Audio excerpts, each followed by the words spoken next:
बिस्मिल्लाहिर्रहमानिर्रहीम। Dear students, अस्सलामुअलैकुम। उम्मीद है आप सब अच्छी सेहत में होंगे। आज second year mathematics chapter 1 functions and limits, उसका लेक्चर नंबर 3 हम करने जा रहे हैं और ये लेक्चर काफ़ी इंटरेस्टिंग होने वाला है। आज के लेक्चर में हम बात करेंगे इवन एंड ओड फंक्शंस के हवाले से, फिर उन फंक्शंस के हवाले से हमारे पास एक्सरसाइज में जो क्वेश्चन है उस पर बात करेंगे। फिर दो डेफिनेशंस हैं, एक्सप्लिसिट और इम्प्लिसिट फंक्शन, इनको डिस्कस करेंगे। और फाइनली वीडियो के आखिर में आपको एक बहुत इंटरेस्टिंग चैलेंजिंग चैलेंज देंगे जो आप उम्मीद है कि कर पाएंगे अगर आप इस वीडियो को ध्यान से सुन लेते हैं। तो चलिए स्टार्ट करते हैं। इवन फंक्शन ऐसा फंक्शन जिसमें आप x की जगह -x रिप्लेस कर दें और फंक्शन में कोई भी तब्दीली वाकया ना हो। Function which remains unchanged when x is replaced by -x। Mathematically आप इसको यूं कह सकते हैं, f of -x is equal to f of x। तो ऐसा फंक्शन कहलाएगा इवन फंक्शन। फॉर एग्जाम्पल एक फंक्शन कंसिडर करते हैं f of x is equal to x square। इस फंक्शन में x की जगह -x को रिप्लेस कराओ। अब माइनस का स्क्वायर क्योंकि पॉजिटिव ही होता है तो वापस x स्क्वायर आ गया, और x स्क्वायर क्या है, हमारा ओरिजिनल f of x। इसका मतलब है कि f of -x is equal to f of x। So this function is an even function। odd function, ये इवन फंक्शन के मुकाबले में ओड फंक्शन आ गया। अब ऐसा फंक्शन जिसमें आपने x की जगह -x रिप्लेस किया है और फंक्शन जो है वो अपना ही नेगेटिव बन गया, यानी ओरिजिनल फंक्शन वही रहा लेकिन वो सारे फंक्शन का जो साइन है वो चेंज हो गया और नेगेटिव में आ गया। मैथमेटिकली इसको यूं देखो, f of -x is -f of x, minus बाहर आ गया और अंदर वही जो फंक्शन है वो दोबारा से जनरेट हो गया। ऐसे फंक्शन को कहते हैं ओड फंक्शन। एग्जाम्पल के तौर पे ये फंक्शन कंसीडर करो, f of x is equal to x cube. इसमें x की जगह -x रिप्लेस करो। अब माइनस का क्यूब क्योंकि नेगेटिव में आता है तो बन गया -x क्यूब, और ये जो x क्यूब है ये हमारा f of x है तो बन गया -f of x। तो बना क्या, f of -x is equal to -f of x। लिहाजा ये क्या हुआ, ये हमारे पास ओड फंक्शन हुआ।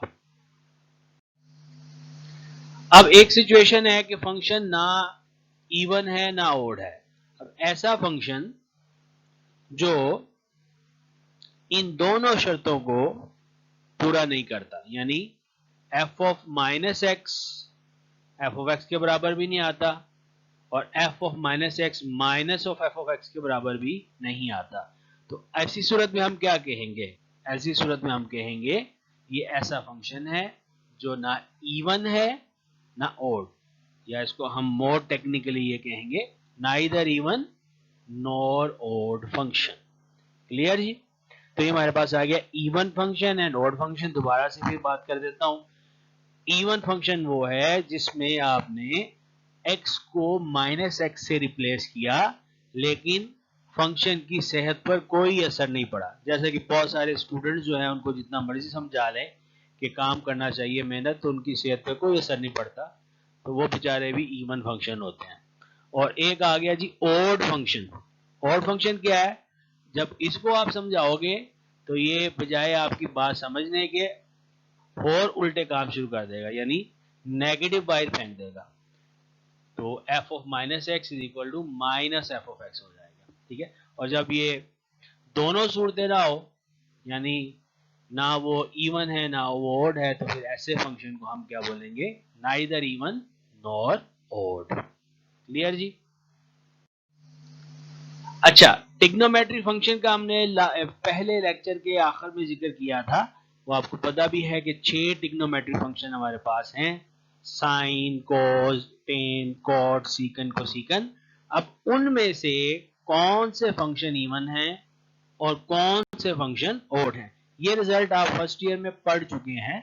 याद हो कि हमने कहा था कि कॉज है और जो सीकन है वो नेगेटिव को खा जाता है, बाकी जो चारों हैं वो नेगेटिव को बाहर फेंकते हैं।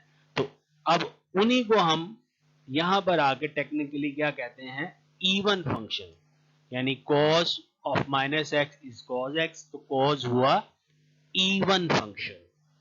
इसी तरह secant of minus x is secant x, तो सीकन भी हुआ even function.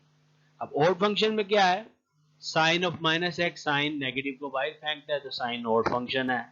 कोसीकन of minus x, cosecant भी नेगेटिव को बाहर फेंकता है, तो ये भी क्या है, ओड फंक्शन है। टेन ऑफ माइनस एक्स, ये माइनस टेन एक्स है, ओड फंक्शन है हमारे पास।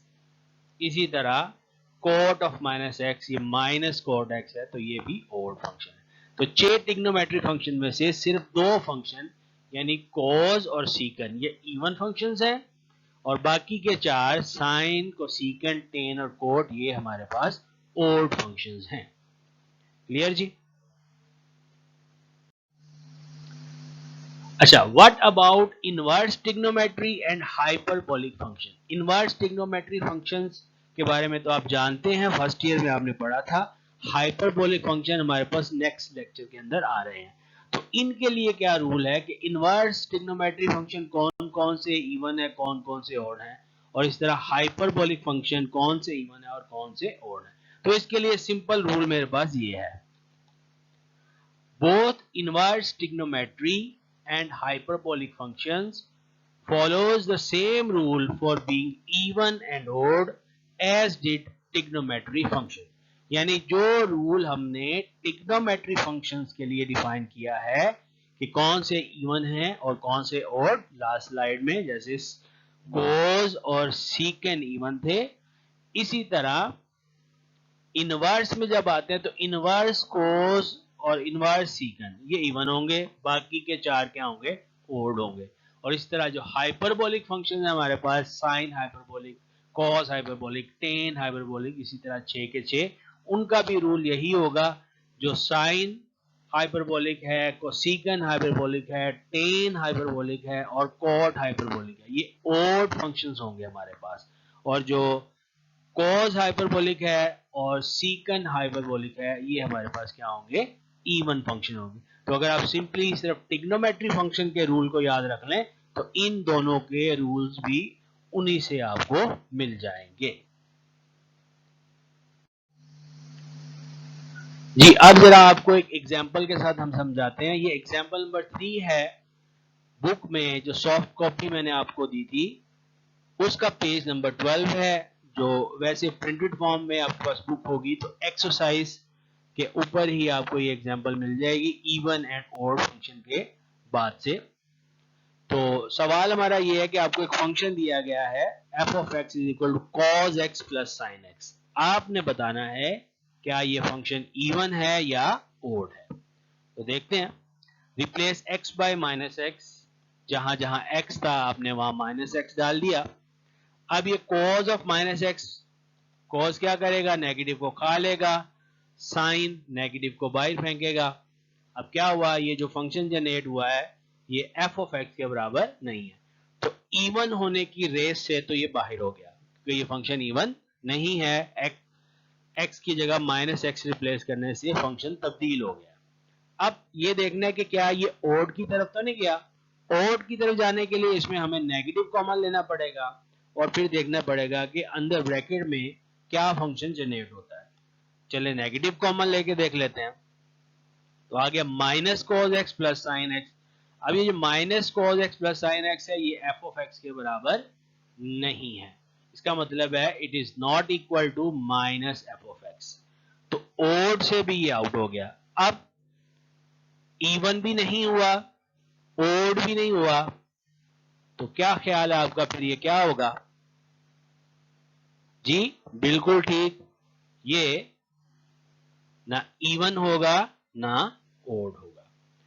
यहां एक और इंटरेस्टिंग बात आपको बताता चलूं, ये cos x जो है ये एक इवन फंक्शन है और sin x क्या है, एक ओड फंक्शन है। और हमारा जो फंक्शन है ये सम है इवन फंक्शन और ओड फंक्शन का, और रिजल्ट इसका क्या आया है, नाइदर इवन नॉर ओड, यानी sum of even and odd function is neither even nor odd. Clear?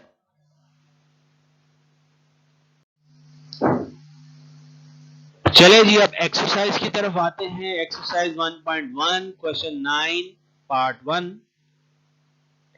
Function आ गया एक्स क्यूब प्लस एक्स, देखना है ये इवन है या ओड है। तो हमने x की जगह माइनस एक्स रिप्लेस कराया, माइनस एक्स का क्यूब माइनस एक्स क्यूब, और ये minus x plus minus minus हो गए। अब ये जो फंक्शन जनरेट हुआ है ये ओरिजिनल फंक्शन तो नहीं है, लिहाजा इवन नहीं हो सकता, फिर नेगेटिव कॉमन लिया, अंदर जो फंक्शन जनरेट हुआ वो फंक्शन ये है, लिहाजा माइनस एफ ऑफ एक्स। सो क्या हुआ फिर ये फंक्शन हुआ ओड फंक्शन। एक इंटरेस्टिंग बात यहां बताता चलूं, ये एक्स क्यूब क्या है, ओड फंक्शन है, और एक्स क्या है, ओड फंक्शन। हमारा जो फंक्शन है दोनों ओड फंक्शंस का क्या है, सम है। रिजल्ट क्या बना, ओड फंक्शन। तो इसका मतलब है कि sum of odd functions is also a odd function. Clear जी? नेक्स्ट क्वेश्चन पार्ट 3 की तरफ आइए। फंक्शन आ गया x under root x square plus 5, x की जगह माइनस एक्स रिप्लेस कराया तो ये आ गया माइनस एक्स का स्क्वायर। इस तरह नेगेटिव बाहर आ गया आपके पास, तो अंदर वही फंक्शन जनरेट हो गया, तो लिहाजा ये क्या है, it is an odd function. ये पार्ट 3 था। पार्ट 2 बिल्कुल सिंपल है, उसको आप खुद से कर सकते हैं, बिल्कुल आसान है। पार्ट 4 जी, एफ ऑफ एक्स जो आ गया जी minus x minus 1 over x plus 1, replace कराया एक्स की जगह माइनस एक्स। अब ये जो फंक्शन जनरेट हुआ है ये वाला फंक्शन तो नहीं है, तो फिर हम नेगेटिव की तरफ चलेंगे। ऊपर से भी नेगेटिव कॉमन ले लिया, नीचे से भी नेगेटिव और नेगेटिव कैंसिल आउट हो गए। अब x प्लस 1 और x माइनस 1, अब ना तो ये फंक्शन है और ना ही नेगेटिव कॉमन लेकर ये फंक्शन है, तो हम लिख सकते हैं इसको एक ही स्टेप में कि it is not equal two plus F of x और माइनस एफ ऑफ एक्स, यानी दोनों कंडीशंस हमने एक ही के साथ यहाँ पे पूरी कर ली कि ये यानी एफ ऑफ माइनस एक्स का जो रिजल्ट है ना ही प्लस एफ ऑफ एक्स के बराबर है ना ही माइनस एफ ऑफ एक्स के बराबर है। तो फिर नतीजा हमारे पास क्या निकलता है, नतीजा ये निकलता है, it is neither even nor odd. Next आ गया जी पार्ट 5, इंपॉर्टेंट पार्ट है। एक्स पावर 2/3 प्लस 6, रिप्लेस कराया x बाय माइनस एक्स, यहां आ गया माइनस एक्स। अब फ्रैक्शन की पावर है, तो अब हमें कैसे पता चलेगा कि इसका जो रिजल्ट है उसमें नेगेटिव बाकी रहेगा या नहीं रहेगा? दो तरीकों से आप पता लगा सकते हैं। एक तरीका ये है जो यहां पर है, देखिए हमने माइनस एक्स का स्क्वायर अंदर रहने दिया और 1/3 को बाहर निकाल दिया, तो इस स्क्वायर से ये नेगेटिव क्या हो जाएगा, पॉजिटिव, और 1/3 पावर उसके पास आ जाएगी। ठीक है, और दूसरा तरीका जो कंपैरेटिवली आसान भी है, आप यहां से जो इसका न्यूमिनेटर है इसको देख लें, अगर ये इवन होगा तो इसका जवाब क्या होगा, पॉजिटिव में, अगर ये ओड होगा तो इसका जवाब क्या होगा, नेगेटिव। ये पॉजिटिव में है, लिहाजा ये फंक्शन क्या है, ये एक इवन फंक्शन है। अब जी आखिर में दो छोटी छोटी डेफिनेशंस हैं, इनको हम देख लेते हैं। एक्सप्लिसिट फंक्शन, अगर आपका डिपेंडेंट वेरिएबल आसानी से in terms of independent variable express हो सकता है, ये एक्सप्रेस किया गया है किसी फंक्शन में, तो ऐसे फंक्शन को एक्सप्लिसिट फंक्शन कहा जाता है। मसलन y is equal to sine x, y यहाँ पे डिपेंडेंट वेरिएबल है, x independent, y is equal to x square plus x plus one, या y is equal to sine inverse x, ये सारे एक्सप्लिसिट फंक्शन की मिसाल है। एक्सप्लिसिट को आप एक्सप्रेस से भी याद रख सकते हैं, यानी if y can be expressed in the form of x, तो होगा एक्सप्लिसिट फंक्शन। अब इसके कॉरस्पॉन्डिंग दूसरा है इम्प्लिसिट फंक्शन। अब आपका डिपेंडेंट और इंडिपेंडेंट वेरिएबल आपस में मिक्स्ड अप है, और इस तरह से मिक्स अप हैं कि उनको अलहदा करना मुमकिन नहीं है, यानी आपका जो डिपेंडेंट वेरिएबल है वो इंडिपेंडेंट वेरिएबल की टर्म्स में एक्सप्रेस नहीं हो सकता, यानी उसको एक्सप्रेस करना मुमकिन नहीं है। तो ऐसे फंक्शन को इम्प्लिसिट फंक्शन कहते हैं, और इसको याद रखने का आसान तरीका है इम्प्लिसिट से इम्पॉसिबल, यानी when it is impossible to express dependent variable in terms of independent variable, such function is known as implicit function. Example आप देख लें, f of xy x square plus y square 2g x2 fy plus c is equal to 0, और आम तौर पे implicit function जो होता है इसको एक्सप्रेस करते हैं f of x, y is equal to 0 के साथ, यानी ये एक पूरी इक्वेशन लिख लेते हैं एक तरफ और इक्वल टू 0 रख लेते हैं, जबकि जो एक्सप्लिसिट फंक्शन होता है उसमें आप y equal function of x करते हैं, यानी वहां पे y बाहर आ जाता है और सारा फंक्शन जो है वो x पे डिपेंड कर रहा होता है, जबकि यहाँ पे हमारा जो फंक्शन है वो दोनों वेरिएबल x और y पर डिपेंड कर रहा है, हम किसी एक को दूसरी की फॉर्म में एक्सप्रेस नहीं कर सकते। ठीक है जी, तो आज का लेक्चर इतना। अब आ रहा है जी आपके लिए बहुत इंटरेस्टिंग चैलेंज। ले जी अब आ गया आपके लिए एक इंटरेस्टिंग चैलेंज, इसमें मुख्तलिफ चीजें आपसे पूछी जाएंगी। पहले तो आपने ये बताना है कि ये function f of x tan x plus cot x even है या ऑड, इसी तरह क्या ये फंक्शन इवन है या ऑड, और फिर आप ये लॉजिकल आंसर में दें क्या दो इवन फंक्शंस का सम भी इवन होता है, क्या दो ओड फंक्शंस का सम ओड होता है, और क्या इवन और ओड फंक्शन को जमा करें तो जो रिजल्टेंट फंक्शन है इवन होगा, ओड होगा या कुछ और इसी तरह क्या इवन और ओड फंक्शन का डिफरेंस करें तो वो क्या होगा, इवन, ओड या एल्स। तो इन लॉजिकल क्वेश्चंस के आंसर आपको बड़ी आसानी से मिल सकते हैं अगर आपने वीडियो को ध्यान से सुना है। अगर आपने ध्यान से नहीं सुना, कुछ पॉइंट मिस कर गए हैं, तो कुछ स्लाइड्स पर आप वापस जाइएगा जहां पर मैंने एक्सप्लेन किया था पहली एग्जाम्पल को लेकर और दूसरी एग्जाम्पल को लेकर, जो क्वेश्चन था एक्सरसाइज का इवन और ऑड के कॉन्सेप्ट को, वहां पर मैंने एक दो इंपॉर्टेंट बातें डिस्कस की थी। तो अगर आपको वो याद हैं तो आप इन सवालों के जवाब बड़े आसानी से दे सकते हो, अगर नहीं याद तो you can always go back and get the answer of these questions. Hope you understand and enjoyed the lecture. Thank you very much for watching and listening with patience. Allah Hafiz.